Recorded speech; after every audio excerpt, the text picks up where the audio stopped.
Hello everyone. In this video, we are going to learn how to animate in Roblox Studio. The first step is to open Roblox Studio and load a new project or an existing one. Make sure you have a character or model that you want to animate. If you are using a character, it should have a humanoid and a rig. The most common rig for beginners is the R15 rig. You can insert it by going to the Plugins tab, then choosing the Rig Builder and picking R15.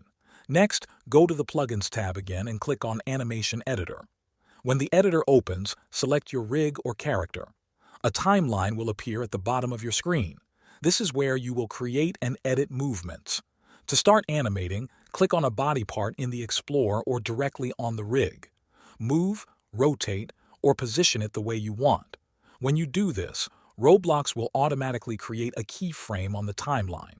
You can then move the timeline marker forward, change the position again, and another keyframe will be created. Roblox will automatically create smooth movement between the two keyframes. Play your animation using the play button in the editor.